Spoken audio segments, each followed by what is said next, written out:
Okay, बिस्मिल्लाहिर्रहमानिर्रहीम। पहले मैं थोड़ा-सा अपना इंट्रोडक्शन दे देती हूँ।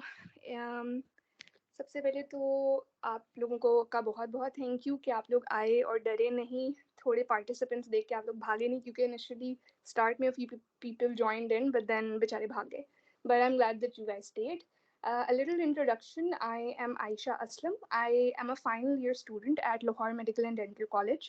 बट मैं अपना प्रॉफ दे चुकी हूँ और अब मैं अपने रिजल्ट का वेट कर रही हूँ, तो please remember me in your दुआस. Even though I was very scared of microbiology in the beginning, but I'm happy कि अब ये one of my most favorite subjects है, and the credit goes to my microbiology professor. She is the best of the best out there, and I'm happy to say कि एक अच्छा teacher आपके ऊपर एक बहुत बड़ी blessing होता है, and I hope कि I can follow her footsteps and be as useful to you as she was for me. और प्लान ये है कि हम 40 डेज़ में इंशाल्लाह आपका माइक्रोबायोलॉजी का सिलेबस कवर करेंगे। Everything important, all the important bacterias, viruses, fungi, सब हम कवर करेंगे। ऑब्वियसली इची बिची हर डिटेल हम नहीं कर पाएंगे बिकॉज 40 डेज़ कम होते हैं। And to be very honest, आपको प्रॉफ के लिए स्मार्ट स्टडी करनी है। अगर आप हर छोटी छोटी चीज़ के अंदर घुसते जाओगे ना, तो इम्पॉर्टेंट कॉन्सेप्ट्स भूलना बहुत आसान है बिकॉज इतने ज़्यादा माइक्रो ऑर्गेनिज्म हैं, उनकी इतनी ज़्यादा आइडेंटिफिकेशन पॉइंट्स हैं। ठीक है, तो इसलिए फोकस हमने सबसे पहले उन ऑर्गेनिजम्स पे करना है जो कि डेली लाइफ में हमें इनकाउंटर होते हैं, जिन पे यूएचएस भी फोकस करता है, because that is the key and that is how you get distinctions and that is how you become good clinicians. और जितनी जल्दी आप रट्टा जो है ना, छोटा मोटा रट्टे से आप बाहर आ जाए ना, उतना बेटर होता है। ठीक है, एंड आई एम अज्यूमिंग आप सब लोग थर्ड ईयर में हैं, क्योंकि माइक्रोबायोलॉजी थर्ड ईयर का सब्जेक्ट है। तो अच्छा, और ये भी एक बात है कि जो क्लासेस हैं वो डेली नहीं होंगी because I am my self studying for my upcoming foreign exams and research work and काफ़ी कुछ है। ऑल्सो आई बिलीव कि आप लोगों के लिए भी आसान होगा अगर हम कम दिन पढ़ें वीक में, बट अच्छे से पढ़ें ताकि आप लोग भी बर्न आउट ना हो। ठीक है, बट इसके ऊपर we are open to discussion. अगर आप लोग चाहेंगे कम या ज़्यादा दिन जो भी हैं वो हम लोग म्यूचुअल डिस्कशन से फाइनल कर लेंगे। ठीक है, अच्छा, अब बिफोर वी स्टार्ट, आपके पास कोई भी अगर मोबाइल या कोई भी पेपर है तो वो रख लें साथ, ताकि कोई इंपॉर्टेंट नोट बनाना हो तो आप बना सकें। बट अ डिस्क्लेमर, आपको हर छोटी छोटी चीज़ लिखने की ज़रूरत नहीं है। मेरी क्लासेस के बाद मैं आपको नोट्स प्रोवाइड किया करूँगी। ठीक है, आपने ये पेंसिल और पेन सिर्फ इसलिए रखना है, अगर मैं ड्यूरिंग द लेक्चर आपको बोलूँ कि ये चीज़ आप लिख लें, आप वो सिर्फ लिखेंगे। ठीक है, अब एक बंदा बस जल्दी से मुझे ओके या कुछ ऊंचा सा बोल के बता दे, ताकि फिर हम ऑफिशियली स्टार्ट करते हैं। Okay. Okay, good. Whoever you are amazing, and I'm so glad you joined today. चलो स्टार्ट। बिस्मिल्लाहिर्रहमानिर्रहीम। अच्छा, सबसे पहले तो ये क्वेश्चन आप एंड तक पागल होते रहते हैं कि किस बुक से पढ़ना है, किस बुक से पढ़ना है। प्रॉफ से 1 महीना पहले होश आता है कि यार ये बुक पढ़नी है। तो अभी से हम आपको क्लैरिफाई कर दें, आपकी रिकमेंडेड बुक जो यूएचएस की रिकमेंडेड बुक है वो medical microbiology and immunology by Levinson है। ठीक है, इसको लिविंसन माइक्रोबायोलॉजी बोलते हैं, एंड आई एम श्योर आप लोगों के पास भी होगी। हम इसी से पढ़ेंगे बिकॉज ये आपकी किसी का माइक ऑन है, काइंडली ऑफ कर लीजिए। Thank you so much. Levinson जो है वो आपकी मेन बुक रहेगी, उसी से हम पढ़ेंगे, उसी से क्वेश्चंस आते हैं। यूएचएस उसके वर्ड्स यूज करता है। ठीक है, it is a big book, but अगर आप इसको स्मार्टली स्टडी करेंगे, जिस तरह मैं आपको बताऊंगी उस तरह स्टडी करेंगे, एंड रेस्ट श्योर मेरे लेक्चर में जो वर्डिंग्स हर चीज़ होंगे वो लिविंसन की ही होंगी, so that when you go back to revise आपको कुछ बहुत नया या फॉरेन ना लगे कि वो ये तो मैं शायद पहली बार पढ़ रही हूँ। ठीक है, उसके अलावा there are other helpful books जो आप, अगर आप लोगों को में से किसी को एक्स्ट्रा इंटरेस्ट है कि ज़्यादा इन डेप्थ जाना है, तो लिपिनकॉट माइक्रोबायोलॉजी भी एक बुक है, और एक बोर्ड्स रिव्यू सीरीज होती है, बीआरएस के नाम से बुक्स आती हैं, उनकी भी माइक्रोबायोलॉजी की बुक है। बट इस पे आप लोगों को कोई टेंशन लेने की ज़रूरत नहीं है, बिकॉज मेरे जो लेक्चर्स होते हैं वो इन सब चीज़ों को इनकॉर्पोरेट करके बनाए जाएंगे। तो अगर आप सिर्फ अपनी लिविंसन पे भी रहेंगे ना, तो that will be more than enough. ठीक है, देर आर अदर रिसोर्सेज, अगर आप में से कोई आगे स्टेप एग्जाम्स देना चाहता है, यूएसएमएलईज या फर्दर एग्जाम्स, उसके लिए there are some pretty good resources out there. Sketchy microbiology का नाम आप सबने सुना होगा, स्केची स्केची सब करते रहते हैं। उसको भी I will incorporate in my lectures. Sketchy microbiology के अलावा सेल्फलेस मेडिकोज का भी आप सबने सुना होगा, ये यूट्यूब पे चैनल्स हैं। Sadia Chaudhary is my professor of microbiology, उनका भी यूट्यूब चैनल है। आपको सब कुछ उधर नहीं मिलेगा, बट जो मिलेगा वो बहुत अच्छा है। उसके अलावा there are Osmosis, Ninja Nerd, इन सब की आपको सब्सक्रिप्शंस चाहिए होती हैं। बट ये है कि ये सब लोग अच्छा पढ़ाते हैं। In case for your further studies आप लोग इनको रेफर करना चाहें तो आप कर सकते हैं, ठीक है। अच्छा, अब सबसे पहले जो क्वेश्चन है, आप लोग ये क्वेश्चन में से जो पेपर आपने अपने साथ रखा है, ईमानदारी से प्लीज़ इस क्वेश्चन में जो आपको लगता है कीवर्ड्स हैं, जल्दी से वो कीवर्ड्स अपने उस पेपर पे लिख लें।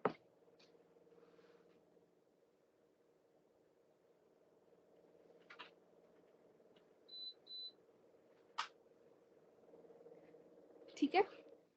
अच्छा, हमारा पैटर्न पढ़ाने का यही हुआ करेगा, हम स्टार्ट एक क्वेश्चन से करेंगे, ठीक है, ताकि आपको और over the course of this session भी आपके टेस्ट सेशंस भी होंगे और मेरे लेक्चर में भी आप यूएचएस गाइडेड ही पढ़ेंगे, ठीक है। क्योंकि आई एम श्योर आप में से आई होप आप में से कोई माइक्रोबायोलॉजिस्ट बनना चाहे, बट मोस्ट प्रॉब्ली ऐसा सीन नहीं है, राइट। तो हमने उतना ही पढ़ना है जितना हमारे लिए बेनिफिशियल है और जिसके साथ हम बाकी सब्जेक्ट्स पे भी फोकस कर पाएँ, ठीक है। अच्छा, question है, a 43-year-old woman is admitted in the hospital with complaints of weakness, fatigue, cough, intermittent fever of several weeks duration. She lost 5 kg of weight recently.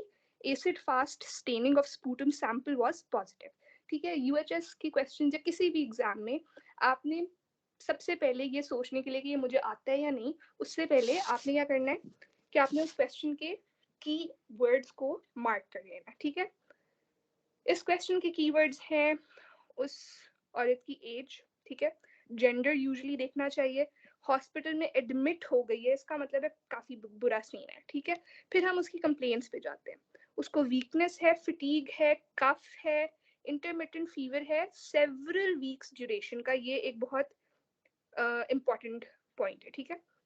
She has lost 5 kg of weight, this is also an important point. उसके बाद microbiology में आपको जो questions आते हैं papers में, उसमें they make sure कि आपको लैब डायग्नोसिस की कोई हिंट दी होती है, which is very important because सारे माइक्रोबैक्टीरिया को आप उनके लैब डायग्नोसिस के बेसिस पे डिफरेंशिएट करते हैं। तो इधर उन्होंने क्या हिंट दिया हुआ है, एक तो उन्होंने एसिड फास्ट का नाम यूज किया हुआ है, ठीक है, और एक उन्होंने दिया हुआ है कि स्पूटम मतलब कि जो बलगम है उसको उसका कल्चर हुआ है, ठीक है, पॉजिटिव था। अब नीचे क्वेश्चन उन्होंने पूछा है कि भाई ये ऑर्गेनिज्म क्या है, ठीक है। अब ऑर्गेनिज्म आपको आपने बता दिए, तो इसको हम लैब डायग्नोसिस किस तरह करेंगे, ठीक है, और विरुलेंस फैक्टर्स इसके क्या हैं, ठीक है। अभी आपको ये सारे वर्ड्स बहुत फॉरेन लग रहे होंगे, मुझे नहीं पता अगर आप लोगों की क्लासेस शुरू हुई हैं, आप लोगों ने माइक्रोबायोलॉजी पढ़ना शुरू कर दिया या नहीं, but these are all the terms and words that we will go over in general microbiology, ठीक है। एक जनरल माइक्रोबायोलॉजी होती है and then there special microbiology. तो ये टेंशन लेने की जरूरत नहीं है, ये जब सेशन स्टार्ट होगा तो जनरल माइक्रोबायोलॉजी हम पहले करेंगे, ठीक है। आई होप कि आप में से कुछ लोगों को पहले ही आइडिया हो गया हो कि हम वो क्वेश्चन किस चीज़ से रिलेटेड था। अच्छा, मेरी सारी जो स्लाइड्स हैं वो प्रिपेयर ही इस तरह होती हैं कि उसका जो कलर है, उसमें जो फॉन्ट यूज हुआ है, जो चीज़ें हाईलाइट हुई हैं, दे आर योर क्लूज, ठीक है। अब फटाफट ये जो लिखा हुआ है रेड ऑन ब्लू बैकग्राउंड, ये अपने नोट्स में लिख लीजिए जल्दी से, red on blue background. Also again मुझे नहीं पता अगर आप लोग सुन पा रहे हैं या नहीं, तो एक बंदा प्लीज बता दे सब सही है।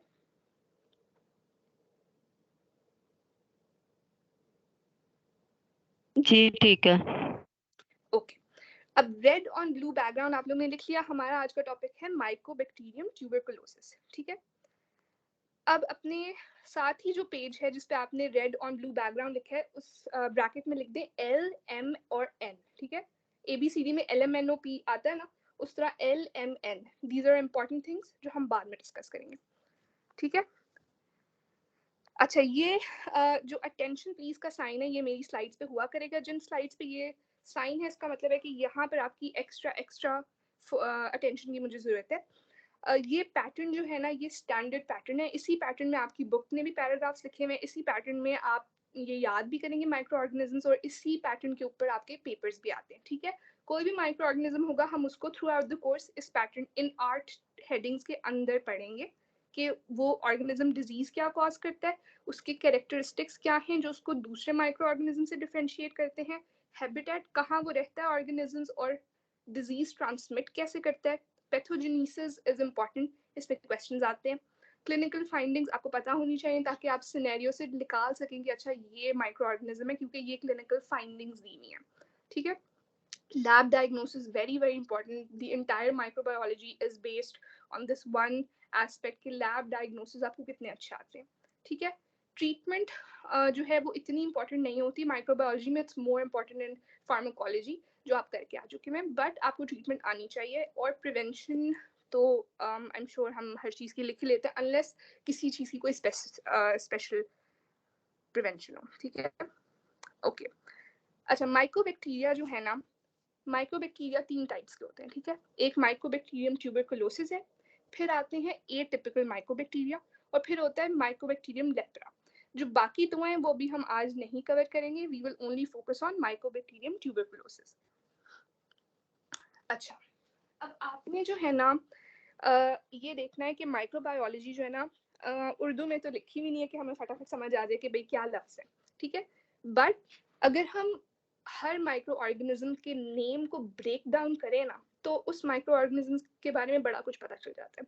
तो अगर फॉर एग्जांपल एग्जाम में आपने कोई 20, 30, 40 माइक्रो ऑर्गेनिज्म रटे हुए आधी रात को बस दिमाग में घुसाए हैं और अगले दिन नहीं याद आ रहा किसकी क्या चीज़ है, तो go back to the name of that bacteria जो आपको बहुत हिंट दे देगा कि उस बैक्टीरिया का क्या प्रॉपर्टीज हैं और वो क्या करता है, ठीक है। तो माइकोबैक्टीरियम ट्यूबरकुलोसिस में 2 लफ्ज हैं, ठीक है।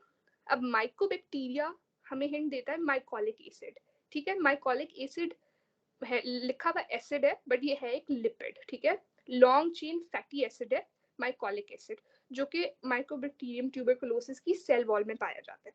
तो माइको से हो गया, हमें हिंट मिल गया कि it has something to do with mycolic acids जो कि लिपिड्स हैं, फैट हैं, ठीक है। ट्यूबरकुलोसिस में ट्यूबरकल ट्यूबरकल होता है नोड्यूल्स, ठीक है। अगर आप कभी किसी टीबी के पेशेंट का एक्सरे देखें ना तो उसके लंग्स में ढेर सारे नोड्यूल्स बने होते हैं, ठीक है ना, गोले गोले, ठीक है। तो ये हमें हिंट देता है कि माइकोलिक एसिड और ट्यूबरकल। समझ आ गई? आप लोग चैट में प्लस माइनस लिख सकते हैं।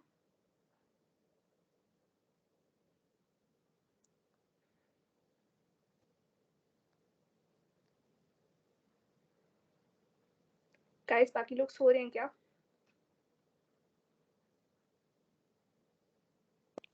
एक्चुअली मुझे पता नहीं चल रहा कि चैट की ऑप्शन आ रही है लेकिन ऑफ आ रही है। ओ ओके ओके, शायद मे बी फिर एडमिन ने ऑफ कर दियो, पर इट्स ओके। मुझे कोई और एक और बच्चा भी प्लीज अपना माइक ऑन करके बता सकते कि आप बाकी सब भी हो इधर मौजूद या नहीं।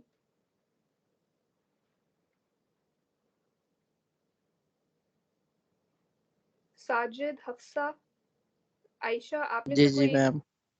ठीक है, ओके गुड, सही है। अच्छा, अब अब अगेन उन्हीं हेडिंग्स के जरिए हमने याद करना है, ठीक है। डिजीज क्या है? ट्यूबरकुलोसिस। किसको नहीं पता टीबी का? इन आप में से अब खैर अभी हम ज़्यादा इंटरेक्ट नहीं कर पाएंगे क्योंकि शायद ऑप्शन क्लोज हुआ है, but hopefully the people who actually sign up for my classes, हमारा कोई आपस में कोई वो नहीं है, you can have your videos off but mic on करके आप लोग बोलेंगे ताकि एक इंटरेक्टिव सेशन बने, ठीक है। डिजीज टीबी है, हर जगह TB TB TB TB TB का डर भी सबको बहुत लगता है, ठीक है। And being a health professional I must tell you कि this is a pretty big scare. As a final year student I am telling you, आप मेडिसिन वार्ड में जाते हो ना, टीबी पेशेंट से आपका पाला पड़ना ही पड़ना है। और उस वक्त जो हालात है हमारे, हम लोग ने ना मास्क पहने होते हैं ना कुछ किया होता है, and then we have to examine those patients. So be very very careful because एक पॉइंट था जिसमें मुझे पूरा स्केयर आ गया था कि शायद मुझे हो गया टीबी, राइट। सो अल्लाह का शुक्र है ऐसा कुछ नहीं था, बट बी वेरी केयरफुल, ये बहुत प्रेवलेंट है हमारे मुल्क में, ठीक है। अब कैरेक्टरिस्टिक्स, इसकी कुछ कैरेक्टरिस्टिक्स हैं जो आपको याद होने चाहिए। सबसे पहले तो ये ऑब्लिगेट एरोब है। ऑब्लिगेट एरोब का मतलब है कि ऑक्सीजन के बगैर जिंदा नहीं रह सकता, ठीक है। अब ऑक्सीजन इसको पसंद है ना, तो ये हमारे कौन से ऑर्गन में ऑटोमेटिकली जाएगा? लंग्स में। लंग्स ऑक्सीजन से भरे हुए हैं तो उसको ऑटोमेटिकली एफिनिटी है कि ये जाके आपके लंग्स में अटैक करेगा, ठीक है। ये बैक्टीरिया एसिड फास्ट रॉड्स हैं। एसिड फास्ट इज समथिंग जो आपको बहुत अच्छे से आनी चाहिए। एसिड फास्ट का मतलब है कि ये जो नॉर्मल स्टेनिंग कराई जाती है ना, ये हम जनरल माइक्रोबायोलॉजी में इंशाल्लाह इन डिटेल जाएंगे, अभी इतना टाइम नहीं, तो मोटा मोटा बता रही हूँ कि एसिड फास्ट वो ऑर्गेनिजम्स होते हैं जो नॉर्मल ग्राम स्टेनिंग से स्टेन नहीं होते। ग्राम स्टेनिंग एक स्टेनिंग मेथड है जिससे सब बैक्टीरिया ऑलमोस्ट स्टेन हो जाते हैं, ठीक है। लेकिन माइकोबैक्टीरियम ट्यूबरकुलोसिस ग्राम स्टेन नहीं होता। क्यों नहीं होता?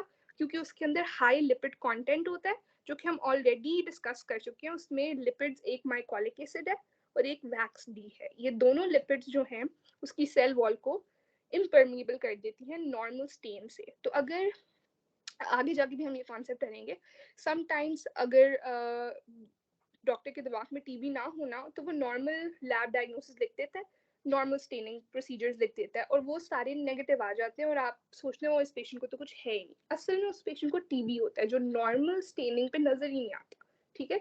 इसलिए आपको क्लिनिकल फीचर्स, एग्जामिनेशन सब अपने पेशेंट की इतनी अच्छी करनी है कि आपको पता हो कि ओ अच्छा यहाँ पर एक टीबी की पॉसिबिलिटी है, तो हम टीबी टेस्ट करवाएंगे, ठीक है। माइकोलिक एसिड और वैक्स टी हमें समझ आ गया, लिपिड्स हैं जो इसको एसिड फास्ट बनाती हैं, ठीक है। उसके बाद टीबी जो है ना बहुत स्लोली ग्रो करता है। This is a very important property. क्योंकि वो बहुत स्लोली ग्रो करता है तो एज डॉक्टर्स हमें ऐसी दवाइयाँ देनी पड़ती हैं जो बहुत महीनों महीनों हमें देनी होती है पेशेंट को, और पेशेंट भी हमें आके ये बोलते हैं कि इतना लंबा क्यों लेना है, इतना लंबा क्यों लेना है, पेशेंट छोड़ भी देते हैं। One of the major reasons के पाकिस्तान में टीबी इतना फैला हुआ है क्योंकि पेशेंट्स आर नॉट कंप्लायंट, क्योंकि असल रीजन ही है कि टीबी बहुत स्लोली ग्रो करता है, ठीक है। तो ये एक रीजन हो गया। उसके अलावा एक नायसिन और कैटालेस पॉजिटिव होते हैं, इसमें आपको डिटेल में अभी जाने की जरूरत नहीं है, ठीक है। एक दवाई दी जाती है टीबी के लिए, आइसोनायाजिड, ठीक है। आइसोनायाजिड दवाई ना काम ही नहीं कर सकती अगर वो कोई और बैक्टीरिया होगा। टीबी पे वो इसलिए काम करती है क्योंकि टीबी के पास एक एंजाइम है कैटालेस। कैटालेस एंजाइम जो है ना वो आइसोनाइजिड को एक्टिवेट कर देता है और फिर आइसोनाइजिड उसी टीबी को खत्म करती है, ठीक है।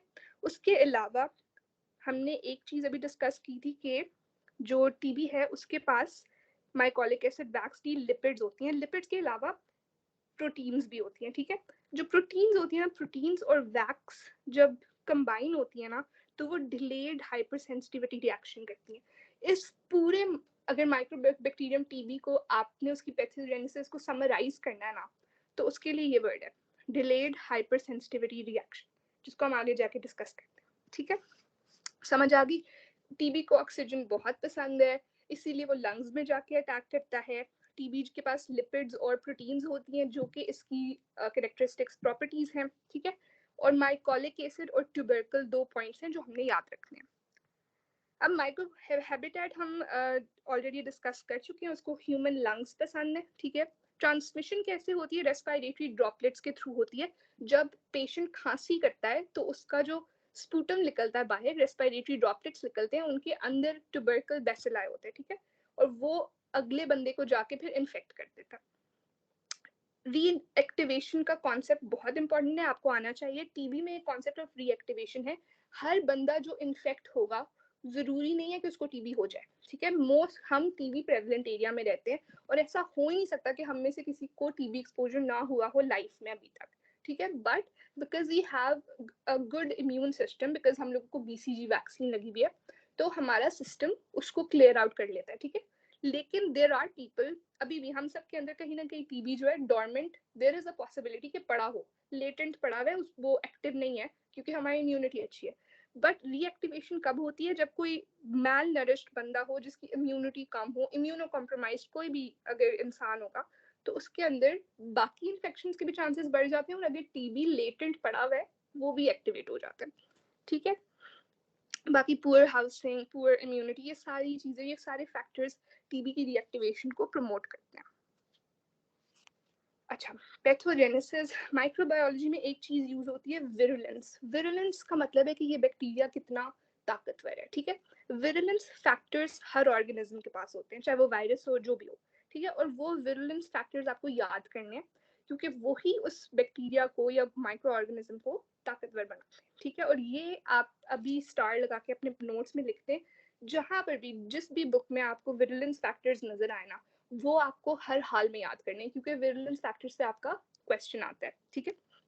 अब विरुलेंस फैक्टर्स हम ऑलरेडी डिस्कस कर चुके हैं, फिर से एक बार कर लेते हैं। एक तो एक्सोटॉक्सिन एंडोटॉक्सिन का कॉन्सेप्ट मैं आपको जनरल माइक्रोबायोलॉजी में बाद में बताऊंगी। बैक्टीरिया के पास एंडो एक्सोटॉक्सिन होते हैं जो उनकी विरुलेंस फैक्टर्स होते हैं, जो उनको इन्फेक्शन फैलाने के लिए केपेबल बनाते हैं, ठीक है। लेकिन माइकोबैक्टीरियम ट्यूबरकुलोसिस, अगर आपको ऐसा कोई सवाल आए कि how is it different from other bacteria, तो दो चीजें तो अभी आपको पता चल गई है ना।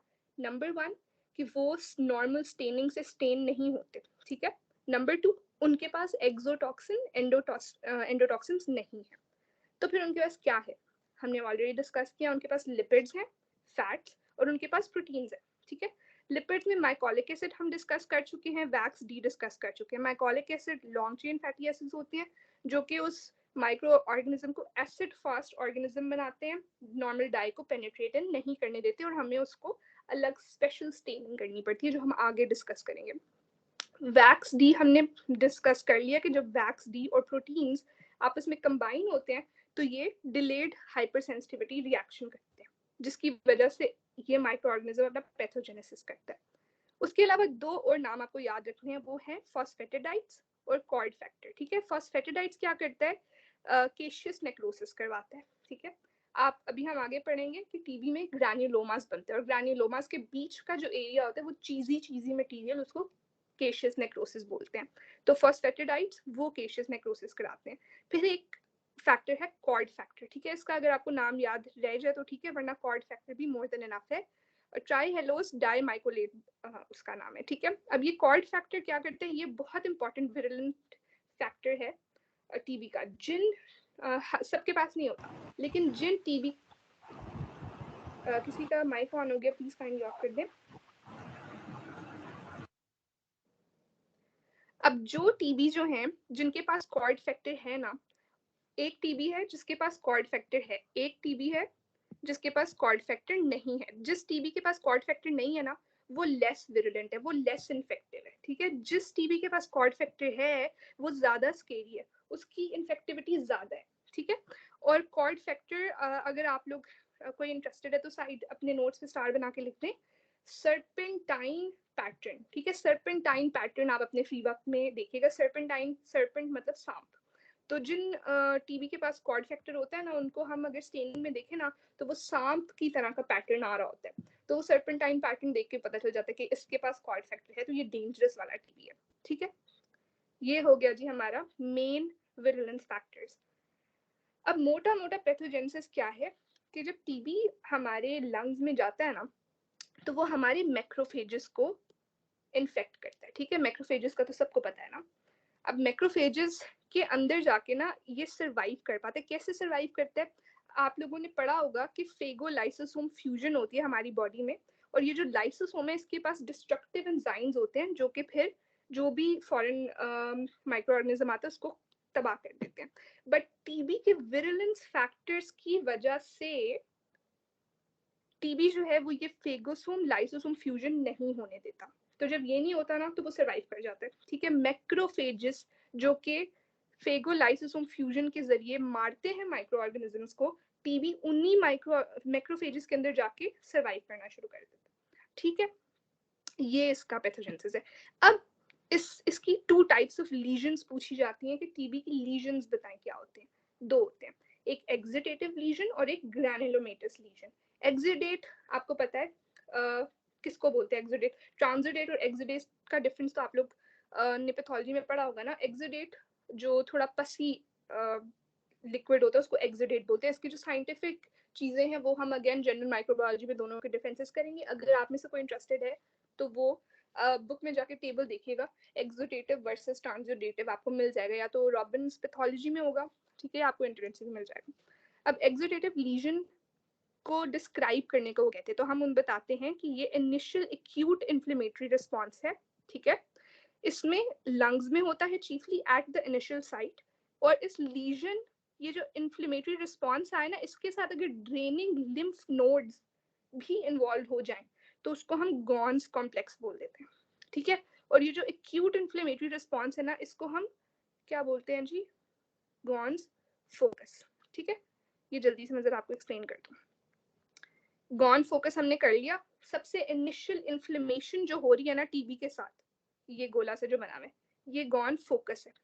अब इसी गॉन फोकस के साथ अगर लिम्फ नोड्स इन्वॉल्व हो गए, ठीक है, तो वो बन गया गॉन कॉम्प्लेक्स। अब यही गॉन कॉम्प्लेक्स, यही सब कुछ है, इसमें कैल्सिफिकेशन हो गई है, तो ये क्या बन गया, रैंकी कॉम्प्लेक्स।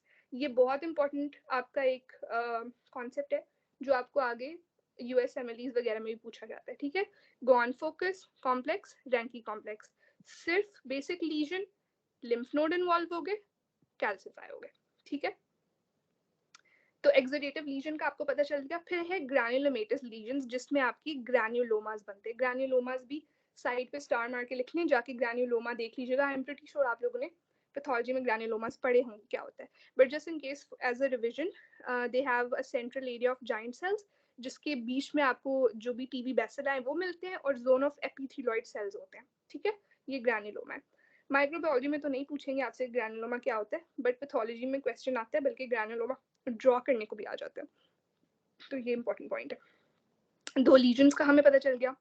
अब फाइनली आखिरी बात क्या है कि हमें पता चल गया ये जो चीज़ है इसमें ग्रैन्युलोमास बनेंगे, केशियस नेक्रोसिस होगा, डिलेड हाइपर सेंसिटिविटी की वजह से। जो डिलेड हाइपर सेंसिटिविटी क्यों आ रही थी, प्रोटीन्स प्लस वैक्सेस की वजह से आ रही थी, ठीक है। अब ये इंपॉर्टेंट एमसीक्यू भी है, और ये पूछ भी लिया जाता है कि कौन से सेल्स, इम्यूनिटी के कौन से सेल्स इन्वॉल्व होते हैं।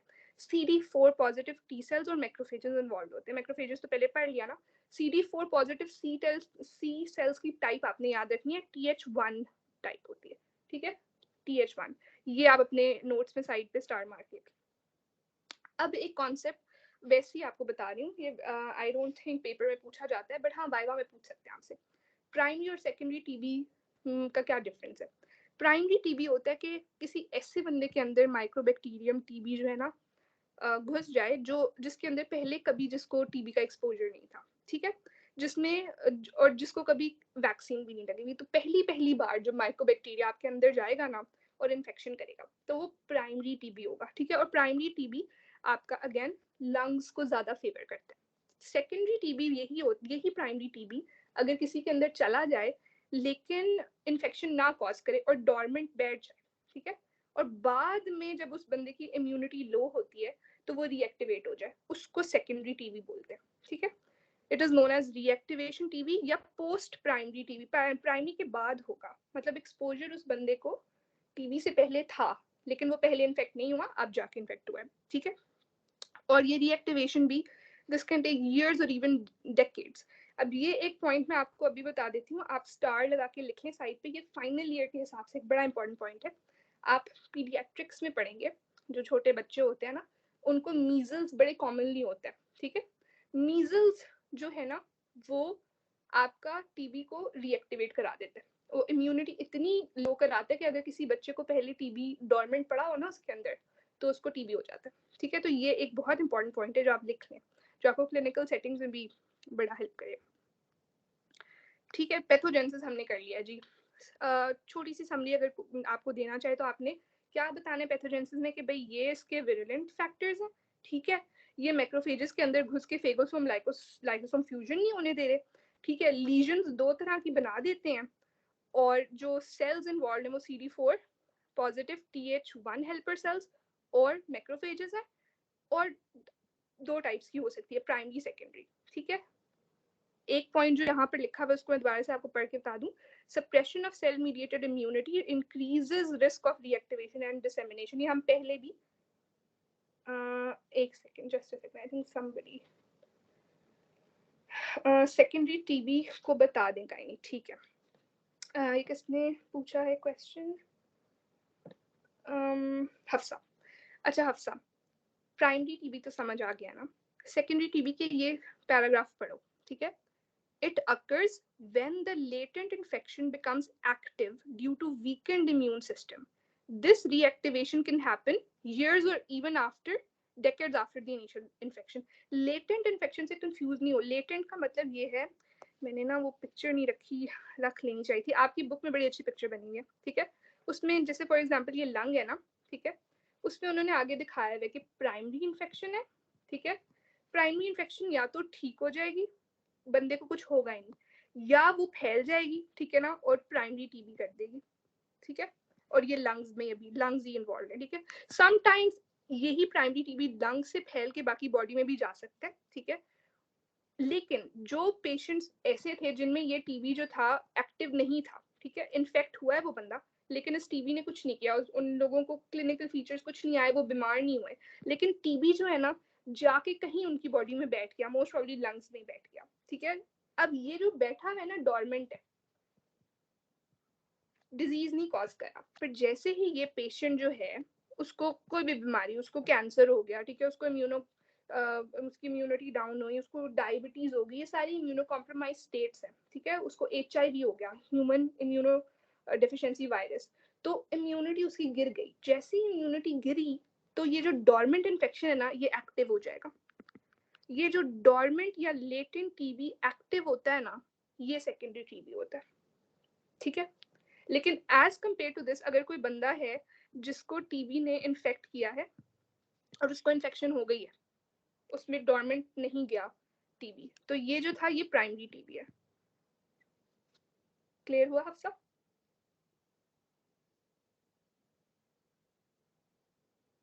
ओके। अभी तो खैर नेक्स्ट कोई क्लास नहीं है, but in case if you guys join my classes, तो फिर यही होगा कि अगर कोई क्वेश्चंस आप लोग पूछोगे ना तो I will research more on it, और फिर अगली क्लास में आपको और डिफरेंट तरीके से भी एक्सप्लेन कर दूंगी। तो इन केस अगर आपको उस वक्त ना भी समझ आए तो टेंशन लेने की जरूरत नहीं है। आई वुड सजेस्ट कि आप लोग खुद भी इसको पढ़ने की कोशिश करें। आजकल वो इतना फेमस हुआ है चैट GPT, आई होप आपको पता हो चैट GPT, ठीक है। ये एक आर्टिफिशियल इंटेलिजेंस सॉफ्टवेयर है, इसकी साइट है, फ्री है, आप उस पर जाके दुनिया जहान का जो भी क्वेश्चन पूछोगे ना 2020 से पहले पहले तक का, वो सबका बड़ा एलेबरेट आंसर देता है, जस्ट लाइक गूगल, बट थोड़ा ज़्यादा स्पेसिफाइड, और I like it for medical studies, it is very helpful, you guys should try it out, ठीक है। हफ्सा आज जाके चैट GPT खोलना और सर्च करना प्राइमरी वर्सेस सेकेंडरी टीबी, ठीक है, और फिर मुझे बताना चैट GPT का एक्सपीरियंस कैसा था। Even if you don't join my class, just send me a text on WhatsApp. अभी आप रहने दो ना, अभी आगे थोड़ा सा है क्लास, अभी आप क्लास ले लो, ठीक है। चलो अब क्लिनिकल फीचर्स फाइंडिंग्स, अगेन ये इतना नहीं पूछी जाती माइक्रोबायोलॉजी में कि क्लिनिकल फीचर्स इतने बता दें, बट आपको पता होने चाहिए सिनेरियो में आते हैं। कॉन्स्टिट्यूशनल सिम्टम्स वो होते हैं जो शुरू शुरू में बंदे को होते हैं और जो ज़रा वेग सिम्टम्स होते हैं, ठीक है। बुखार चढ़ता है लेकिन लो ग्रेड फीवर होता है टीबी में, ठीक है। फटीग होता है, पेशेंट कहेगा मैं थका हूँ। नाइट स्वेट्स, ये बहुत बहुत इंपॉर्टेंट पॉइंट है, ठीक है। पेशेंट आके कहते हैं ठंडे पसीने आते हैं डॉक्टर साहब आधी रात को, ठीक है, ये नाइट स्वेट्स होते हैं। Weight loss, obviously weight loss आपका सबसे जो है ना फीचर जो है, बहुत इंपॉर्टेंट फीचर है। वेट लॉस आ गया तो एक या तो मेलिग्नेंसी आ रही है जी, ठीक है, या फिर आपकी टीबी की तरफ जाए, मेलिग्नेंसी मतलब कैंसर। अच्छा, प्राइमरी पल्मोनरी, अब ये हो गया कॉन्स्टिट्यूशनल सिम्टम्स, ये ऑलमोस्ट सारे टीबी में भी होंगे। अब टीबी की ना डिफरेंट टाइप्स हैं। यार एक सेकंड, मुझे समझ नहीं आ रहा, ये मेरा मोबाइल जरा बंद हो गया, क्योंकि चैट नजर नहीं आएगी।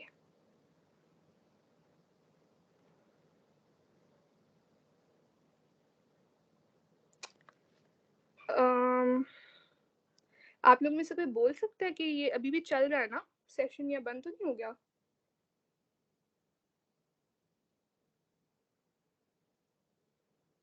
जी चल रहा है अभी भी। अच्छा अच्छा, सॉरी गाइस, ये पता नहीं। अच्छा चलो, अब अगर किसी को क्वेश्चन पूछना हो ना तो माइक ऑन करके पूछ लीजिएगा, क्योंकि मेरा ना जिस पे मैं चैट कर रही थी वो थोड़ा मैल फंक्शन हो गया। अच्छा सॉरी गाइस, शायद 10 से थोड़ा सा 10 मिनट ऊपर हो जाए, क्योंकि सेशन ऑब्वियसली लेट स्टार्ट हुआ था, तो बट अगर आप लोग कहेंगे तो मैं पहले भी स्टॉप ही कर दूँगी, ट्रायल सेशन ही है।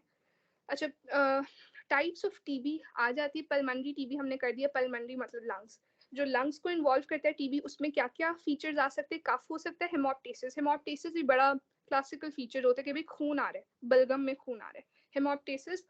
और हेमेटोमेसिस को कंफ्यूज नहीं करना, हेमेटोमेसिस होता है उल्टी में खून आना, हेमोप्टेसिस होता है बलगम में खून आना, ठीक है। इन्फिल्ट्रेट इन द अपर, अब ये इन्फिल्ट्रेट आपको नजर आते हैं एक्सरे में, ऐसे पेशेंट का एक्सरे कराओ ना तो उसमें वाइटिश शैडोज आपको नजर आते हैं या कैविटी बनी होती है वाइट कलर की, ठीक है। लंग्स आपको एक्सरे में ब्लैक नजर आते हैं। तो कुछ भी अगर वाइट आया हुआ है तो या तो वो फ्लूइड है या कुछ और जो है इन्फेक्शन हुआ है, ठीक है। तो ये आपको पल्मोनरी टीबी में मिलता है। स्क्रोफुला, ये जो है ना, ये आपने नाम याद रखना है। स्क्रोफुला किसको बोलते हैं कि टीबी यहाँ पर लंग्स को इन्वॉल्व करता है ना, जब टीबी लिम्फ नोड्स को इन्वॉल्व करना शुरू कर दे, सर्वाइकल लिम्फ नोड्स को, ठीक है, और वो बड़े हो जाए। अच्छा, टीबी भी नॉन टेंडर होता है, ये बड़ा इंपॉर्टेंट एक पॉइंट है। जो एप्सिस होती है, एप्सिस का पता है ना आप सबको, एप्सिस मतलब कि जो स्वेलिंग होती है किसी भी जगह पे बॉडी में हो सकती है, अंदर पस होती है उसके, ठीक है। अब एप्सिस होती है हॉट एप्सिस और कोल्ड एप्सिस। अब ये दोनों में डिफरेंशिएटिंग पॉइंट क्या है? हॉट एप्सिस वो एप्सिस है जो बड़ी पेनफुल होती है, पेशेंट से रहा नहीं जा रहा तो उसको होता है मेरा हाथ काटने, जहां पर भी एप्सिस बनी हुई है ना उस एप्सिस को सर्जरी में हम करते हैं इंसिजन एंड ड्रेनेज, ठीक है। आईएनडी करें, आईएनडी आप कभी थिएटर में जाओ तो रोज आईएनडीज हो रहे होते हैं। वो क्या होता है कि हम वो जो पस बनी हुई है ना उस दाने को ऊपर इंसाइज करके चीरा मार के पस को ड्रेन करते हैं, तो वो बंदा फिर उसका दर्द खत्म होता है, उसको कोई सुकून आता है। ये था आपका हॉट एप्सिस। टीबी जो है ना, टीबी कोल्ड एप्सिस बनाता है, मतलब कि इसमें कोई पेशेंट को दर्द नहीं होती, बिल्कुल टेंडर नहीं होता। तो पेशेंट से पूछा भी जाए तो फोड़ा बना हुआ, पेशेंट डॉक्टर के पास ही नहीं आता क्योंकि उसको होता है क्या है, मुझे दर्द तो दे नहीं रहा, ठीक है। लेकिन असल में ये बहुत डेंजरस बात है क्योंकि दर्द नहीं दे रहा लेकिन टीबी आपकी बॉडी में फैलता जा रहा है, ठीक है। तो ये कोल्ड एप्सिस का कॉन्सेप्ट भी आपको होना चाहिए। अब स्क्रोफुला बता दिया हमने जी। ये जो है नॉन टेंडर लिम्फ नोड्स की बात हो रही है, स्क्रोफुला। एरिथीमा नोडोजम जो है ये एक टाइप ऑफ रैश है जो आपको नोड्यूल, रेड कलर के नोड्यूल्स से मिलते हैं आपकी टांगों पे या बाजू पे, ठीक है ना। टांगों पे यूजुअली मिलते हैं, टिबिया अल्ना में। ये आपकी बुक में एक पिक्चर बनी है, ये आपका होमवर्क है, स्टार लिख के लगा के लिखो, एरिथीमा नोडोजम की पिक्चर देखोगे लिविंसन में, ठीक है, लेक्चर खत्म होने के बाद आराम से मिल जाएगी, टीबी वाले चैप्टर में बनी है।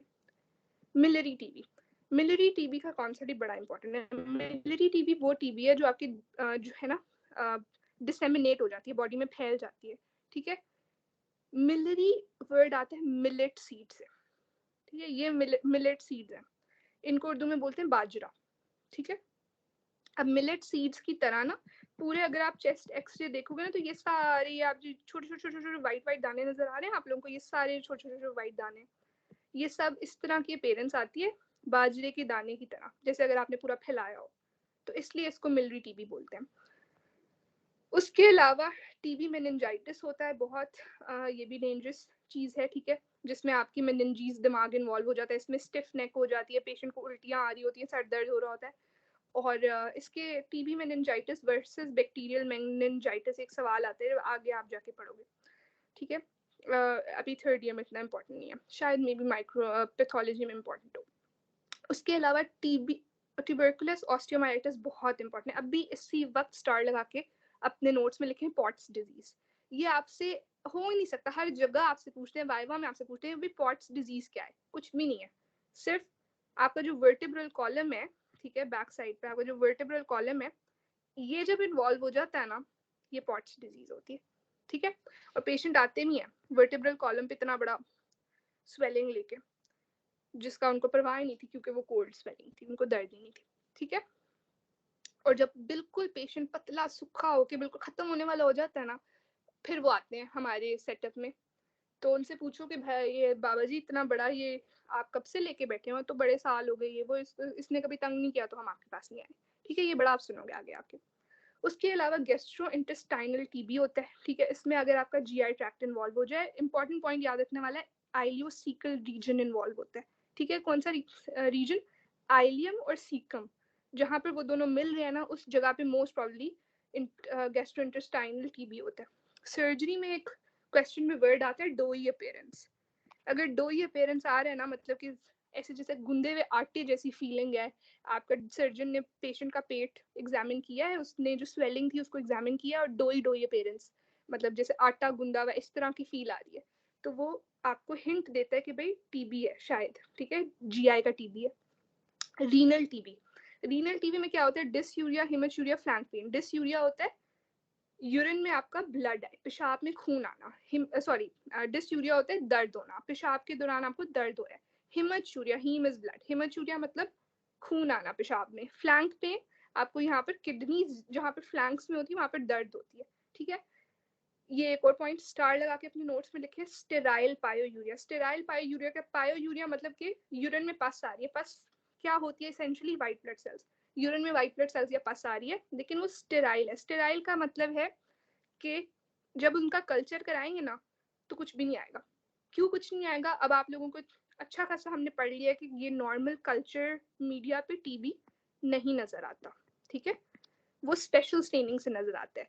तो इसमें भी ये बहुत पेशेंट्स गलत इस तरह डायग्नोज हो जाते हैं, बल्कि नहीं डायग्नोज होते, वो उनको एंटीबायोटिक्स पे लगाए रखते हैं कि भाई ठीक हो जाएगा, ठीक हो जाएगा, वाइट ब्लड सेल्स आ रहे हैं, ठीक हो जाएंगे, पर वो नहीं बंदा ठीक होता। क्यों? क्योंकि उसको टीबी हुआ है। टीबी की एंटी ट्यूबरकुलर ट्रीटमेंट होती है, ठीक है, एंटी टीबी ड्रग्स देने होते हैं। उसके बाद जेनिटल ट्रैक्ट में भी आपका हो सकता है। कैसे पता चलता है जी? बायोप्सी कराते तो ग्रैन्युलोमास आ जाते हैं इनके अंदर, हमें टीबी बैसिलाई भी आइसोलेट हो जाते हैं। उसके अलावा ओरोफेरेंजियल टीबी भी होता है जो मुंह में हो जाता है, ठीक है। तो जस्ट हर चीज आपको याद रखने की जरूरत नहीं है, लेकिन हाँ एमसीक्यू पॉइंट ऑफ व्यू से इंपॉर्टेंट है। स्ट्रोफिला इंपॉर्टेंट है, ठीक है। एरिथेमा नोडोजम आपको आइडेंटिफाई करना आना चाहिए। अभी ये मेरे फाइनल ईयर के एग्जाम में एक ऑस्पी स्टेशन था जिसमें एरिथेमा नोडोजम की पिक्चर बनी हुई थी, और उन्होंने ये ना सिर्फ टीबी के लिए स्पेसिफिक नहीं है, और भी डिजीजेस में हो जाते हैं। तो उन्होंने, मेरा सवाल ये था कि आप मुझे ये बताएं कि पहले आइडेंटिफाई करें कि पिक्चर में नजर क्या आ रहा है, वो एरिथेमा नोडोजम था, और फिर बताना था कि नाम बताना था कि 5-6 कंडीशंस का जिसमें एरिथेमा नोडोजम होता है, ठीक है। मिलरी टीबी भी मैंने आपको बता दिया है। उसके अलावा Pott's disease important to remember, ileocecal region important to remember, sterile pyuria important to remember. Just a second guys, मुझे एक घूंट पानी का पी लूं, बस खत्म होने वाला, अब आपकी ट्रीटमेंट रह गई है।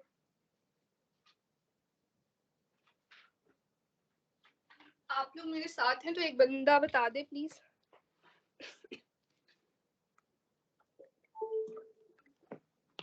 जी जी सुन रहे हैं हम। ठीक है, नींद तो नहीं आ रही है?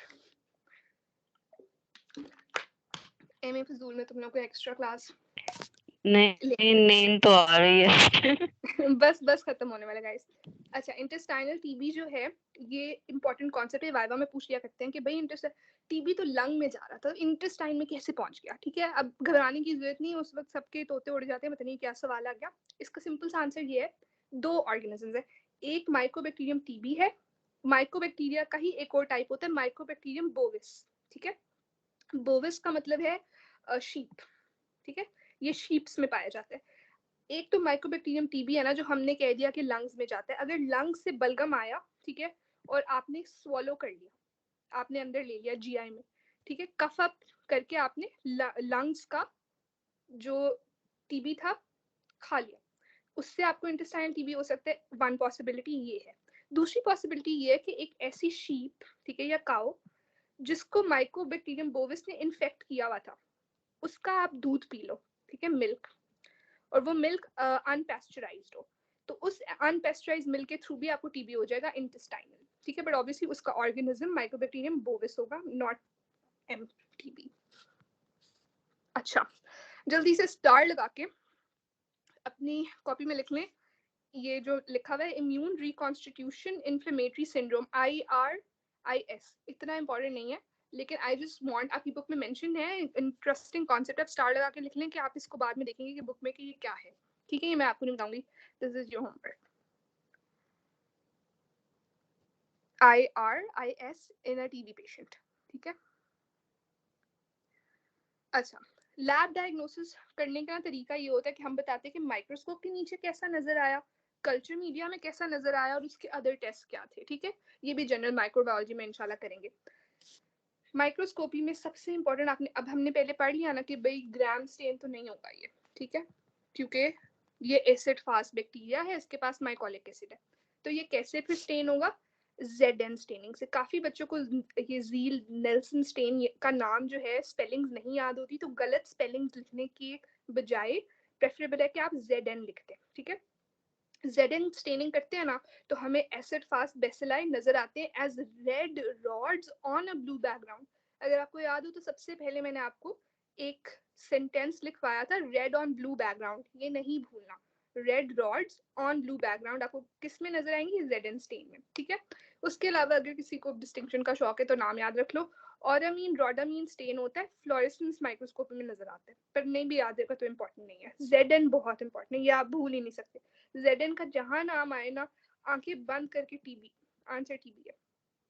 कल्चर मीडिया, अब कल्चर क्या होता है कि क्योंकि टीबी बड़ा स्लो ग्रोइंग है, ठीक है, तो इसको ना कल्चर करने में बड़ा टाइम लग जाता है, ऑलमोस्ट 6 to 8 वीक्स। तो कल्चर के दो टाइप्स हैं, एक सॉलिड मीडिया, एक लिक्विड मीडिया। ये एक जनरल सी बात लिखी हुई है, अगर आप में से कोई याद करना चाहे कर ले।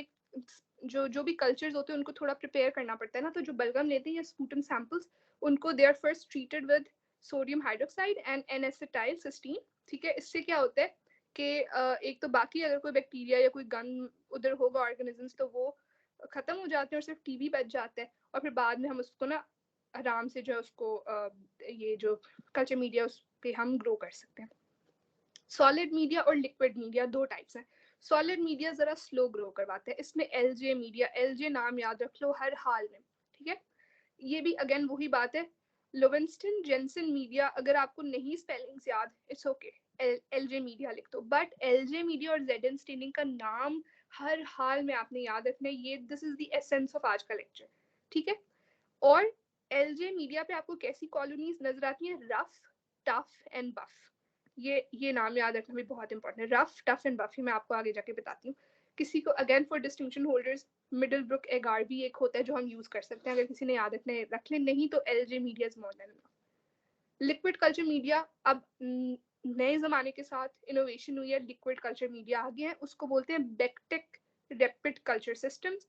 इसमें क्या होता है कि 6 to 8 वीक्स वेट नहीं करना पड़ता, 6 से 10 दिन में रिजल्ट आ जाते हैं, ठीक है। उसके बाद अदर लैब टेस्ट के बस मोटे मोटे आपने नाम याद रखने हैं जो आप लिस्ट कर सकते हैं, क्योंकि आपको इस तरह क्वेश्चन आते हैं, in list the lab diagnosis, कैसे करेंगे। तो न्यूक्लिक एसिड एम्पलीफिकेशन टेस्ट होते हैं, नैट्स, सिर्फ नैट्स भी लिख दें, मोर देन इनफ है। पीसीआर, ल्यूसिफरेज, एसए, इंटरफ्रोन, गामा, इग्रा जो है ना, ये इंपॉर्टेंट है, ये मैं आपको बताती हूँ क्यों। इसके अलावा ये दो तो बेसिक टेस्ट है ना, चेस्ट एक्सरे और बायोप्सी और हिस्टोपैथोलॉजी, तो आपने करानी क्लिनिकल सेटिंग में। इससे हम देखते हैं कि भाई डिजीज कितना प्रोग्रेस कर चुका है, क्या सीन है। और बायोप्सी तो ऑब्वियसली हर हाल में आपको कंफर्मेटरी टेस्ट होता है कि हाँ जी टीबी ही है, ठीक है। अच्छा, टी स्पॉट टीबी टेस्ट और क्वांटिफेरॉन टीबी टेस्ट। इग्रा जो है ना, मैंने आपको बताया टीबी बड़ा स्लो ग्रो करता है, तो अगर उसको कल्चर कराना हो तो हमें 6 से 8 हफ्ते वेट करना पड़ता है। अब पेशेंट को तो हमने दवाई स्टार्ट करानी है ना, हम उसको ऐसे तो नहीं छोड़ सकते 8 हफ्ते भी वेट करो टीबी निकलेगा तो करेंगे, ऐसा नहीं होता। उसके लिए हम ये इग्रा टेस्ट होते हैं, एक ये होता है, एक पीपीडी टेस्ट है जो मैं आगे आपको बताऊंगी, आपका यूक्यू होता है, और एक इग्रा टेस्ट है जो आजकल के नए जमाने के टेस्ट हैं, ये आपको जल्दी रिजल्ट बता देते हैं। आई थिंक एक 24 आवर्स के अंदर अंदर आपको मिल जाता है रिजल्ट। और वैसे बता रही हूँ, ये टी स्पॉट टीबी टेस्ट ये मैंने करवाया था, मुझे स्केयर आया था ना, मुझे हो गया टीबी, तो मैंने जाकर टी स्पॉट टीबी टेस्ट करवाया था, ठीक है। अच्छा, जेडन स्टेनिंग, ये पिक्चर बहुत अच्छे से देख लें, red rods on blue background, red rod, ये आपकी बुक की पिक्चर है, ठीक है। ये आपको ऑस्पी में आती है, इसी तरह पिक्चर आती है, उन्होंने पूछा होता है, टीबी से रिलेटेड क्वेश्चन होते हैं, ठीक है। अब आपको नहीं भूलना चाहिए कि red rods on blue background और ZN इज टीबी, ठीक है। एलजे मीडिया जो है ना, ये भी आपको इसी तरह पिक्चर आती है एलजे मीडिया की, कि इस कलर का होता है, ठीक है ना, थोड़ा ब्लूइश सा। रफ, टफ एंड बफ से क्या मुराद है, कोई पूछेगा नहीं, आपने बस रफ, टफ एंड बफ याद रखना, लेकिन फिर भी जिनको मीनिंग्स पढ़ के याद रहती चीजें, रफ का मतलब है ड्राई इरेगुलर सी ग्रोथ है, ठीक है, ये आपको नजर आ रही है। टफ का मतलब है अगर इसको उठाने की कोशिश करेंगे ना तो उतरेगा नहीं आराम से, ठीक है। बफ का मतलब है पेल येलो कलर, तो टफ, बफ और रफ कॉलोनीज एलजे मीडिया की हर हाल में कैरेक्टरिस्टिक फाइंडिंग बहुत इंपॉर्टेंट है, ठीक है। ये मैंने वैसे पिक्चर लगा दी है कि ये कभी कभी इस तरह भी आ जाता है एलजे मीडिया, और क्योंकि ऊपर ग्रोथ नहीं होते बच्चे कंफ्यूज हो जाते हैं क्या है, तो ये without any bacteria LJ media, media है जिसपे ग्रो करना है बैक्टीरिया ने, ठीक है। और ये ऊपर टीबी ग्रोथ हुई है, ये भी इंपॉर्टेंट है, मेरे साथ हुआ था। प्रॉफ में ना ये जरूरी नहीं टेस्ट ट्यूब के अंदर ही है, इस तरह छोटे छोटे बॉटल्स में भी डाल के आपका मीडिया रखा होता है, तो वो उस वक्त कंफ्यूज नहीं होना आप लोगों ने, ये एलजी मीडिया ही है, ठीक है। डिफरेंट टाइप्स है, अगर आप देखो तो ये स्लांट है, ठीक है, ये इस तरह नहीं है कि टेस्ट ट्यूब पूरी ऊपर तक भरी हो। ये स्लांट भी अगेन कोई पूछता नहीं है, पर अगर किसी को इंटरेस्ट है तो मैं बता देती हूँ। इसलिए रखा होता है, एक तो सरफेस एरिया इंक्रीज हो जाता है, तो माइक्रोबैक्टीरिया जो है उसको अच्छी खासी ऑक्सीजन मिलती है और वो अच्छा ग्रो कर जाते हैं। और फिर उसको अगर हमने बाद में उस माइक्रोबैक्टीरिया को उधर से निकाल के आइसोलेट करना है वो आसानी होती है, इसलिए ये ना स्लांटेड होता है। तो अगर आपको कहीं पर भी इस कलर का स्लांटेड मीडिया नजर आ रहा है, मतलब वो एलजे मीडिया है और वो rough tough and buff colonies बनाएगा माइक्रोबैक्टीरियम टीबी की। स्क्रीनिंग टेस्ट की मैंने एक बात आपको ऑलरेडी बता दी कि इग्रा करवाते हैं जिसमें टीबी डॉट टेस्ट था। उसके अलावा एक टेस्ट होता है PPD test, protein purified protein derivative test. इसके कुछ नाम हैं, आपको आने चाहिए। Tuberculin skin test, Mantoux test, ये सारे जो है एक ही चीज है। अब ये होता क्या है, एक तो ये आपको हाँ स्क्रीन कर देगा, लेकिन ये नहीं बताएगा कि इस बंदे को अभी टीबी है या नहीं। ठीक है, इग्रा तो बता रहे हैं ना कि टीबी डॉट टेस्ट बताएगा कि हाँ जी अभी इसको टीबी है पेशेंट को या नहीं, लेकिन जो पीपीडी टेस्ट है वो सिर्फ ये बताएगा कि इसको बंदे को कभी इन्फेक्शन हुआ था। तो इसलिए इतना सेंसिटिव टेस्ट नहीं है। और वो हो सकता है कि उस बंदे को बीसीजी वैक्सीन लगी हो टीबी की, तो क्योंकि टीबी उसकी बॉडी में इंट्रोड्यूस तो हो गया ना, तो वो उन लोगों का भी पीपीडी टेस्ट पॉजिटिव आता है। लेकिन हम फिर भी कराते PPT test, first line test होता है स्क्रीनिंग के लिए, सस्ता है, आप जल्दी से करा लेते हो तो आप सबसे पहले यही करते हैं। और अगर आपको इंडिकेशन आती है उसमें कि हाँ पॉजिटिव आ जाता है, फिर हम उसका ना बंदे का चेस्ट एक्सरे करा के देख लेते हैं कि भाई अभी उसको है डिजीज या नहीं। इसको इसमें क्या करते हैं कि ये इस तरह इंजेक्शन लगाते हैं। कुछ बुक्स में आपका इंट्राडर्मली लिखा हुआ है, कुछ लोग सबकुटेनियसली बोलते हैं, बट प्रेफरेबली इंट्राडर्मली दिया जाता है इंजेक्शन। ठीक है, और फिर ना इस तरह का एक स्वेलिंग सी हो जाती है। इस स्वेलिंग को आप मेजर करते हैं, बुक में आपकी पिक्चर में वर्नियर कैलिपर से मेजर किया गया है।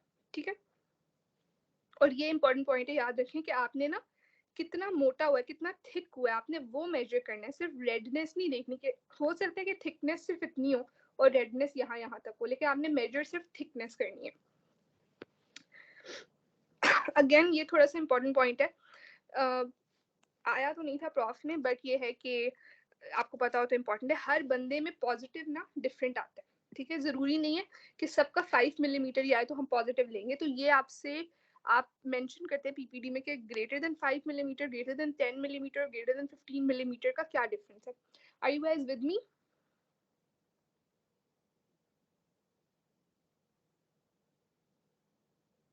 आप लोग हैं मेरे साथ?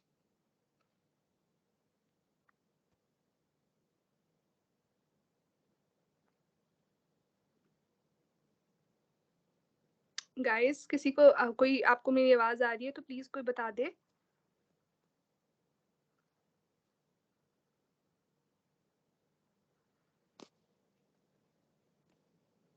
हेलो,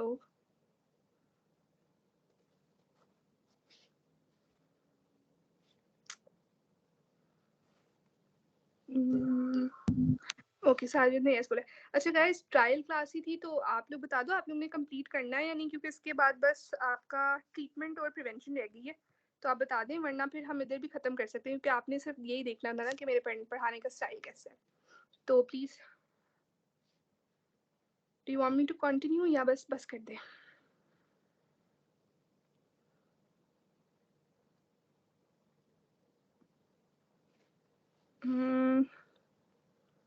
मैम कर दे, मतलब बस कर दूं या फिनिश कर दूं, कंप्लीट कर दूं? ओके चलो ठीक है, बस फिर जल्दी जल्दी करने की कोशिश करते हैं। ठीक है, आई एम सॉरी थोड़ा लंबा हो गया। असल में आपको जनरल माइक्रोबायोलॉजी अगर पहले की हो ना तो फिर इतना डिटेल में नहीं जाना पड़ता। अच्छा, अब 5 मिलीमीटर 10 मिलीमीटर, इसका ये मतलब है कि 5 मिलीमीटर किन लोगों में पॉजिटिव आएगा, जिन लोगों के घर में ऑलरेडी कॉन्टैक्ट्स हों। ठीक है, सही है। जस्ट अ सेकेंड, ये वो लोग हैं जिनके अंदर कोई रिस्क फैक्टर नहीं है। ठीक है, people who have had contact with infectious individual, मतलब किसी की फॉर एग्जांपल मामा को था या पापा को है या घर में कोई रहता है जिनके पास जिसको हुआ है, तो उस बंदे के अंदर अगर ग्रेटर देन 5 मिलीमीटर भी आ रही है ना तो हम उसको पॉजिटिव ले लेते हैं। ठीक है, जिनका एबनॉर्मल चेस्ट एक्सरे आया हो, ठीक है, या जो जिनमें HIV इन्फेक्शन हुआ हो या कोई और इम्यूनो कॉम्प्रोमाइज स्टेट हो, उनकी इम्यूनिटी कम हो। इम्यूनो कॉम्प्रोमाइज स्टेट्स का भी एक टेबल आपकी बुक में बना हुआ है, बड़ा अच्छा, आप देख लीजिएगा, उसमें डायबिटीज काफ़ी कुछ उन्होंने लिखा हुआ है। तो इन लोगों में ग्रेटर देन 5 मिलीमीटर को हम पॉजिटिव लेते हैं कि हाँ जी इनमें पीपीडी टेस्ट पॉजिटिव है। ग्रेटर देन 10 मिलीमीटर किस में लेना है? वो लोग, ठीक है, जिनकी कंट्री में हाई प्रेवलेंस ऑफ टीबी है, जैसे कि हम लोगों के मुल्क में, हम हमारे ज़रूरी नहीं कि हमारे घर में किसी को टीबी हो, लेकिन हाँ हम ऐसी कंट्री में रहते हैं जिसमें टीबी है, तो हम लोगों में ग्रेटर देन 10 मिलीमीटर्स वाले क्राइटेरिया में हम लोग आ रहे हैं, अगर हम बाकी क्राइटेरियाज भी फुलफिल कर रहे हैं, ठीक है। Residents of prisons, nursing homes वगैरह, ये यहाँ पर ना इन्वायरमेंटल कंडीशंस इतनी अच्छी नहीं होती, तो टीबी के चांसेस बढ़ जाते हैं। तो वो इससे सीन हो गया, हाई प्रेवलेंस हो गई, तो उनमें भी ग्रेटर देन 10 मिलीमीटर का ये जो गोला है ना, उसको हम पॉजिटिव कंसिडर करते हैं। Health care workers, very important, ये आप सब भी हैं। हेल्थ केयर किसी वर्कर को अगर स्केयर आया है टीबी का और आप पीपीडी टेस्ट कराओ और आपका ग्रेटर देन 10 मिलीमीटर आए, तो इसका मतलब हाँ जी पॉजिटिव है। वही अगेन बात वही है कि आपको अभी टीबी है या नहीं, वो आप पीपीडी से नहीं देखोगे, वो आप फिर फर्दर स्क्रीन कर लिया ना आपने, अगर ग्रेटर लेस देन 10 आया तो हम कहेंगे नहीं नहीं कुछ नहीं है। ग्रेटर देन 10 आया कि मतलब ओ हो सकता है कि आपको अभी हो सकता है पहले कभी हुआ हो डॉर्मेंट, अभी नहीं है आपको, तो फिर हम उनकी टेक्स्ट करा लेते हैं, ठीक है। उसके अलावा persons with other medical risk factors याद रहते हैं, इतना इंपॉर्टेंट नहीं है। अब ग्रेटर देन 15 मिलीमीटर किस में लेना है? People with no risk factors, जिनका कोई इस कैटेगरी में से नहीं बना, मतलब आम पॉपुलेशन का, तो फिर नो रिस्क फैक्टर्स आया ना, ठीक है। तो ग्रेटर देन 5, ग्रेटर देन 10 और ग्रेटर देन 15। और अगर इसकी समरी में देना चाहूँ ना, तो अगर आपको सब नहीं याद आ रहा तो आप क्या लिखोगे? In duration of greater than 15 millimetre in no risk factor patients, ठीक है। In duration of greater than 10 millimeter in people with risk factors. और in duration of greater than 5 किस में आएगा? Immunocompromised. समरी पता चल गई? Immunocompromised, रिस्क फैक्टर्स कोई भी हो सकते हैं, किसी ऐसी कंट्री में वो रह रहा है जहाँ पर उसका जो है एक्सपोजर है टीबी के साथ, ये प्रिजन्स में रह रहे हैं, नर्सिंग होम में, या फिर हेल्थ केयर वर्कर्स हैं, ये सारी रिस्क फैक्टर्स बढ़ा देते हैं आपके, ठीक है। और ये वो लोग हैं जिनमें कोई रिस्क फैक्टर्स नहीं है। इन ड्यूरेशन का कॉन्सेप्ट भी आई होप आप सबको क्लियर हो गया हो। ये दो इंपॉर्टेंट टर्म्स आपको आनी चाहिए, एमडीआर टीबी और एक्सडीआर टीबी। ये पूछा जाता है क्या है, मल्टी ड्रग रेजिस्टेंस टीबी क्या है, एक्सटेंसिवली ड्रग रेजिस्टेंट टीबी क्या है। बहुत बुक्स में बहुत कुछ लिखा हुआ है, पर आप सिर्फ ये दोनों चीजें अगर याद कर लेना, ये हमारी टीचर हमें सिखाया, हमारी जो प्रोफेसर है, more than enough, it's beautifully आपको समझ आ जाती क्या है। मल्टी ड्रग का मतलब है कि मल्टीपल ड्रग्स से, अभी हम टीबी की ड्रग्स पढ़ेंगे, 4-5 हैं, उनमें से अगर इन ड्रग्स में एक से ज्यादा ड्रग से अगर रेजिस्टेंट है ना वो वाला टीबी का स्ट्रेन, तो हम कहते हैं कि इस पेशेंट को मल्टी ड्रग रेजिस्टेंट टीबी है और बड़ा मुश्किल होता है ट्रीट करना। तो एमडीआर टीबी में क्या होता है, रेजिस्टेंट होता है वो वाला बैक्टीरिया, वो वाला TB, to both isoniazid and रिफेम्पिन, ठीक है। सिर्फ आइसोनाइजिड और रिफेम्पिन से अगर वो रेजिस्टेंट है तो उसको हम मल्टी ड्रग कहेंगे। और एक्सटेंसिवली ड्रग रेजिस्टेंट टीबी क्या होता है, it is resistant to both isoniazid and rifampin, ये वाला क्राइटेरिया वही है, along with one of the quinolones and one of the injectables.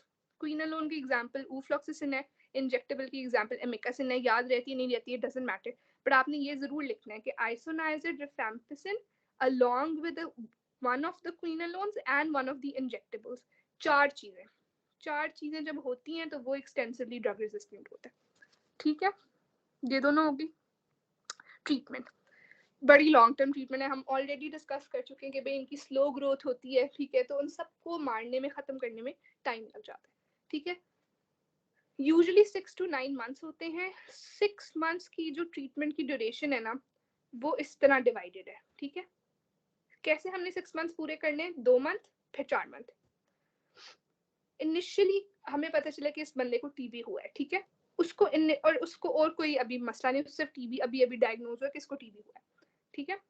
उसमें हम क्या करेंगे, 4 ड्रग्स हैं, आइसोनाइजिड, रिफेम्पिन, पायरोसिनामाइड और एथेम्ब्यूटॉल। इसको याद रखने का तरीका है राइप, आप निमोनिक राइप अपने बुक कॉपी में साइड पे लिख लें।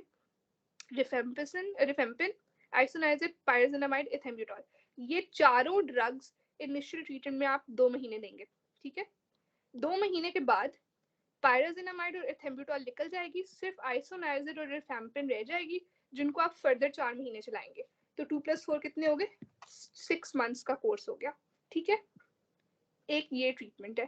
फिर हमारे पास आते हैं इम्यूनो कॉम्प्रोमाइज्ड लोग, जिनको एड्स है, HIV है, ठीक है, या फिर किसी कोई भी इम्यूनो कॉम्प्रोमाइज बंदा है, किसी को ट्रांसप्लांट हुआ है, ठीक है, और वो इम्यूनो कॉम्प्रोमाइज ड्रग्स पे है, कोई कैंसर कीमोथेरेपी पे, कोई भी इम्यूनो कॉम्प्रोमाइज स्टेट का अगर पेशेंट आया है, उसको हमने क्या करना है, ये वाली रेजीम नहीं फॉलो होगी, उसको हम ये चारों ड्रग्स देंगे फॉर 9 to 12 मंथ्स। 2 और 4 महीने वाला कुछ नहीं है, चारों की चारों हमने 9 से 12 मंथ्स के लिए देनी है, ताकि जिस दौरान में उसका इन्फेक्शन क्लियर हो जाए।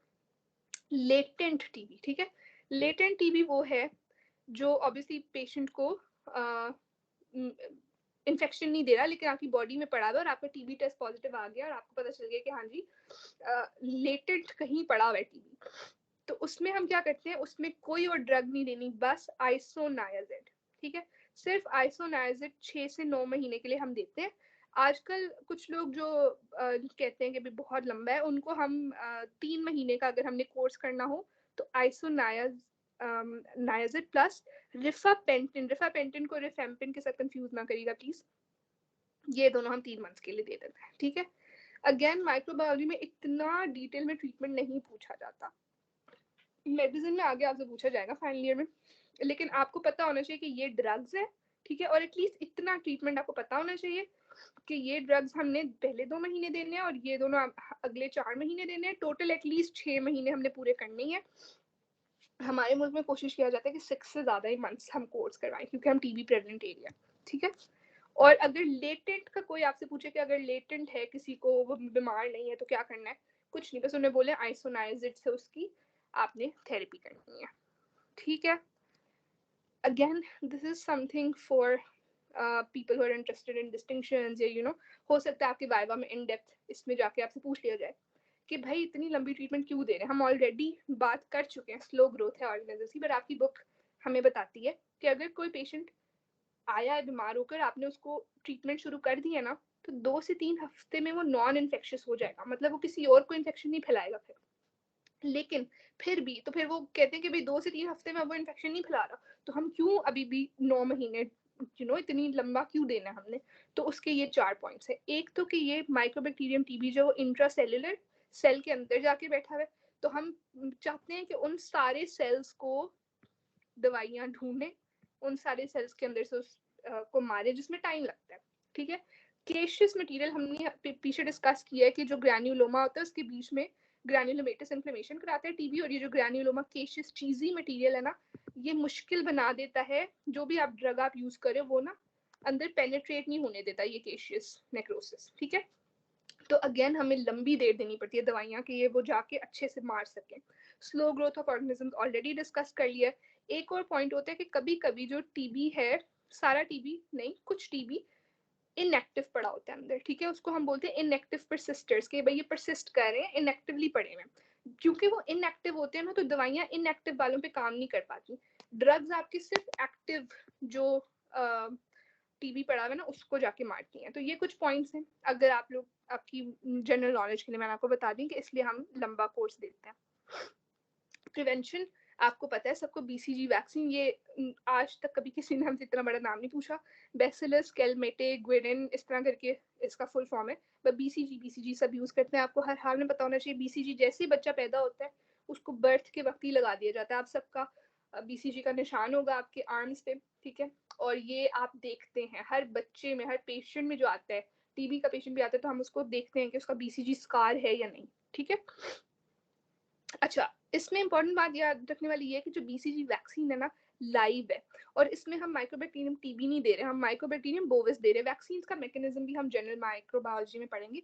वैक्सीन में ना हम जरा थोड़े कम इन्फेक्टिव करके या इनएक्टिव करके कभी कभी माइक्रो ऑर्गेनिज्म ना दे देते हैं, बॉडी में डालते हैं, तो फिर क्या होता है कि आपकी बॉडी उस ऑर्गेनिज्म के अगेंस्ट इम्यूनिटी बना लेती है। लेकिन वो क्योंकि इतना कम स्ट्रेंथ का ऑर्गेनिज्म होता है, वो इन्फेक्ट नहीं कर पाता, लेकिन हमारी बॉडी को उसके एंटीजन का पता चल जाता है, तो हम सेफली उसके अगेंस्ट जो है फिर एंटीबॉडीज बना के प्रोटेक्टेड हो जाते हैं।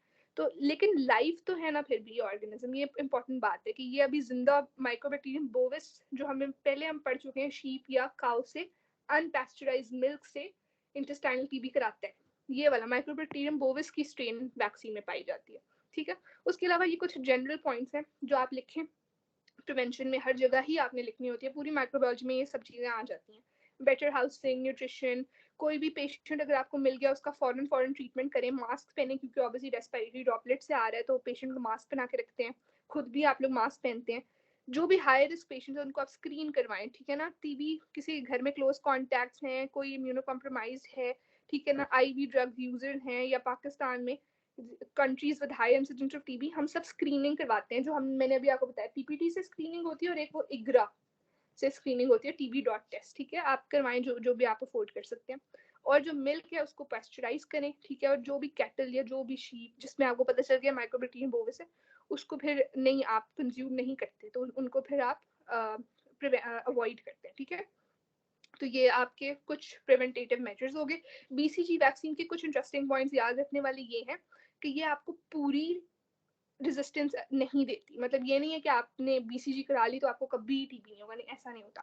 BCG आपको सिर्फ पार्शियल रेजिस्टेंस देती है, और यूएस में तो लगवाते भी नहीं है BCG, वो कहते हैं हमारा एरिया में है ही नहीं टीबी प्रेवलेंट, तो इसने वैसे भी पार्शियल देनी है इम्यूनिटी, तो हमने नहीं लगवाना। लेकिन हाँ, टीबी प्रेवलेंट एरिया जैसे पाकिस्तान में हम लोग, हमारा तो EPI जो एक्सटेंडेड प्रोग्राम ऑफ इम्यूनाइजेशन है पाकिस्तान का, उसमें सबसे पहली वैक्सीन बच्चा पैदा नहीं होता उसी वक्त उसको BCG लगाई जाती है, ठीक है, क्योंकि हमें हमारे लिए पार्शियल रेजिस्टेंस भी बहुत मैटर करती है क्योंकि इतना वाइड स्प्रेड है। BCG vaccine should not be given to immuno compromise people, आपने बहुत ध्यान रखना है, किसी इम्यूनो कॉम्प्रोमाइज पेशेंट को आप BCG नहीं लगाएंगे। क्यों? क्योंकि BCG में लाइव बैक्टीरिया है जो कि क्योंकि वो ऑलरेडी इम्यूनो कॉम्प्रोमाइज है तो वो हो सकता है कि उसको डिसेमिनेटेड डिजीज कर दे, ठीक है। BCG वैक्सीन का एक इम्पॉर्टेंट पॉइंट है कि अगर ब्लैडर कैंसर होना तो उसकी ट्रीटमेंट में भी BCG वैक्सीन लगाई जाती है, ठीक है। बट ये आप लोग एक बार सर्च कर लीजिएगा, आई एम नॉट श्योर, मैं भी आपको सर्च करके बाद में बता दूंगी। ये डायरेक्टली ब्लैडर के अंदर वैक्सीन डाली जाती है, मतलब बाहर बाजू शाजू पे नहीं लगाते, but again I am not sure about this, तो ये एक दफा कंफर्म कर लीजिएगा। चलिए, टॉपिक खत्म हो गया। जल्दी से चैट में इस क्वेश्चन को पढ़ें और इसका आंसर जल्दी से दे दें, ठीक है। ABCD जो भी है आप लिखें।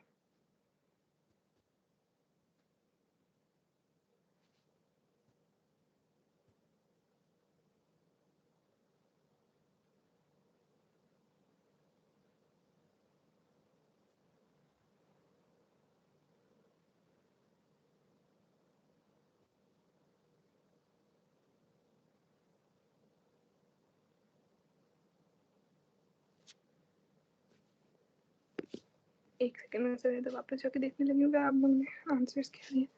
ओके, आयशा ने D बोला है, बाकी बच्चे हैं भी या चले गए हैं? कितने लोग हैं? ओके, बस आमना और आयशा ही हैं। Very good Ayesha, answer D ही है, गुड जॉब। अब थोड़ा मुश्किल क्वेश्चन है, बस एक आखिरी क्वेश्चन, इसका जवाब बताओ आप, इसका जवाब क्या है?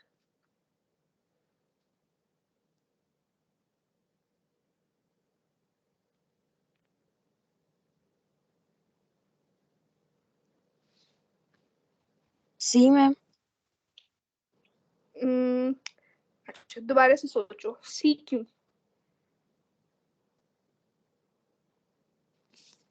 इनिशियल ट्रीटमेंट आपको याद है हमने कहा था कि 6 महीने हमने करनी है, उसमें से शुरू में 2 महीने और फिर 4 महीने, ठीक है। और शुरू के 2 महीने सारी चारों की 4 ड्रग्स देंगे और अगले 4 महीने सिर्फ 2 ड्रग्स देंगे। यस अब मैम। बताओ, तो अब बताओ आप क्या आंसर बना?